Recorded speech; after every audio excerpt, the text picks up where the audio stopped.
Some novels, they tell a story, and others, they try to explain people. East of Eden does something bigger than both. It asks one of the oldest questions humanity has ever faced, and that is, are we born good or evil, or do we get to choose? Now, John Steinbeck believed this was the most important book he ever wrote. And once you understand why, I really think it's hard to disagree. So, let's look at, first of all, what East of Eden is really about on the surface. East of Eden just looks like a family saga. It follows two families, the Trasks and the Hamiltons, over several generations in California's Salinas Valley.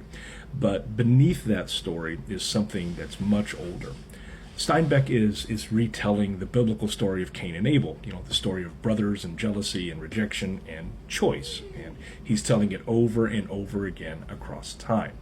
So every generation in the novel faces the same question. Are we trapped by who we are, or do we have the power to choose differently? At the heart of the novel is the Trask family, and first comes Adam Trask. He's a man who's desperate for approval and love, and then his sons, Cal and Aaron, who mirror the Cain and Abel story almost perfectly. Aaron is gentle and idealistic, and he's favored. Cal is more darker and complicated, and he's painfully self-aware. Cal believes there's something wrong with him, that there's something inherited, and that he's doomed to be bad. And that belief just drives nearly every choice he makes. Now, Steinbeck doesn't paint villains and heroes in black and white, but he does show how good intentions can still cause harm, and how guilt can twist people into becoming what they fear. Now, most so there's Kathy Ames. She's one of literature's most chilling characters. She's unsettling when it comes to American literature. And it's not because she's dramatic, but because she feels kind of empty. She lies without remorse. She manipulates without guilt.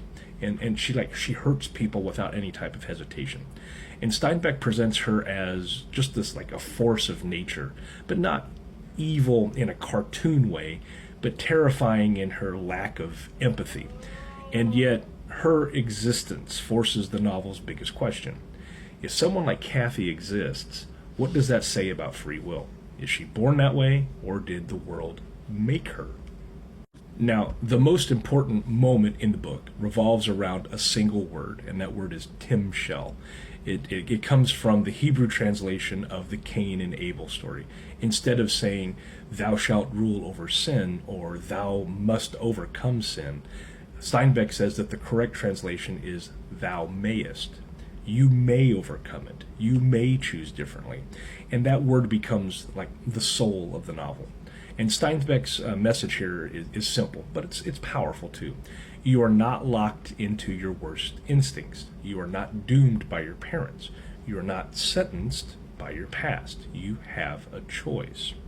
Now, why did Steinbeck write this book? Why did he write it? Well, Steinbeck considered East of Eden his masterpiece. He once said he wrote it for his sons, so they would understand, good and evil, responsibility, forgiveness, human weakness. And he believed this book contained everything he had learned about life. Not politics, not economics, but instead human nature. And that's why the novel feels very personal. And that's because it is. And the reason why East of Eden still matters, why we should read it, it has lasting effect because its question really never goes away. Are we shaped by, our parents, our past, our mistakes?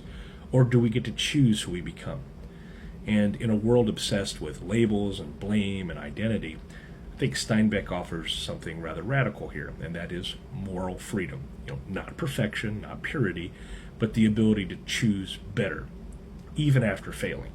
So that's the East of Eden. It's a novel about family and jealousy and love and choice. It's a story that refuses to tell you, who you are, and instead it asks you who you want to be.